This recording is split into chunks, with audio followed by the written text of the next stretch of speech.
এই সম্রাটকে ওই সম্রাটকে একই ভাবে মিলিয়ে প্রমাণ করছে তারা মুনাফিকের দল। এবং সেই কারণে 1990 সালে সকল সংগঠন, সকল ছাত্র সংগঠন মিলে তাদের বিরুদ্ধে নিষিদ্ধের পক্ষে অবস্থান গ্রহণ করেছিল।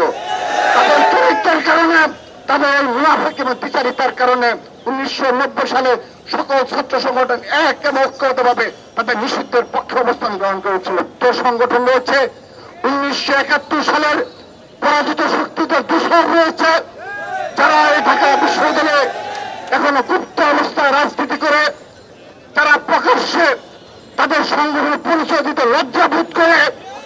সেই সংগঠনের নেতা কর্মীরা সাম্যের হত্যাকাণ্ড নিয়ে সোশ্যাল মিডিয়ায় প্রপাগান্ডা ছড়িয়েছে। আমরা শুধু নিন্দা জানিয়ে ক্ষান্ত হব না, আমরা তাদেরকে দাঁত ভাঙা জবাব দেওয়ার জন্য প্রস্তুত করেছি। আমরা যখন মনে করব তাদেরকে রাজপথে আমরা সেভাবে জবাব দেব।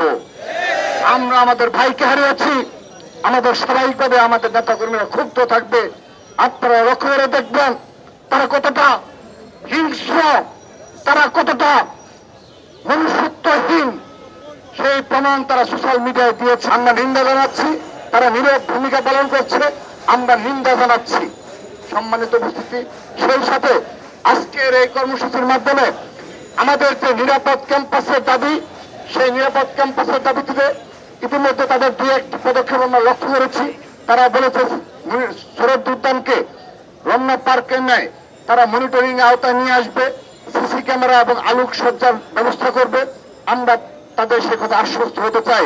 কিন্তু নিরাপদ ক্যাম্পাসের দাবিতে আরো অনেকগুলো বিষয় রয়েছে, সেই বিষয়গুলিতে তাদের কোনো মনোযোগ রয়েছে কিনা সে বিষয়ে সংশয় রয়েছে আমাদের। সেজন্য আজকের এই কর্মসূচি থেকে, এই অবস্থান কর্মসূচি থেকে আমরা আনুষ্ঠানিকভাবে আগামীতে কখনো যেন একজন শিক্ষার্থী আর এ ধরনের অনাকাঙ্ক্ষিত কোনো ঘটনার শিকার না হয় সে বিষয়ে দৃষ্টান্তমূলক পদক্ষেপ গ্রহণ করার জন্য অনুরোধ জানাচ্ছি।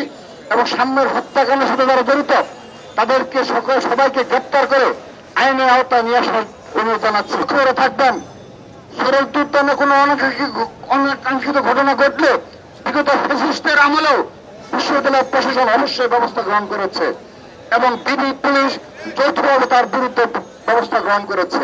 এটি একটা ঐতিহ্য, সবসময় শরৎ উদ্যান ঢাকা বিশ্ববিদ্যালয়ের সাথে রিলেটেড। কিন্তু আমরা লক্ষ্য করেছি সোশ্যাল মিডিয়ায় একটি গুপ্ত সংগঠন রয়েছে, তার নেতা কর্মীরা তারা সংঘবদ্ধভাবে এর বিরুদ্ধে অপপ্রচার চালাচ্ছে। প্রিয় উপস্থিতি, আমাদের আজকের এই অবস্থান কর্মসূচি থেকে আমরা ব্যর্থহীন ভাষায় বলতে চাই, বিশ্ববিদ্যালয়ের সম্মানিত ভিসি স্যার এবং প্রফেসর আজকের দিন পর্যন্ত তাদের নিরাপত্তার যে সংকট ঘাটতি ছিল তার স্বীকারোক্তি কিংবা সে ধরনের কোন ব্যাখ্যা তারা প্রদান করেনি। 17 জুলাই এই ভিসি চত্বর এই এলাকায় সাম্য যে সাহসী ভূমিকা অবতীর্ণ হয়েছিল এবং সেই কফিন মিছিলে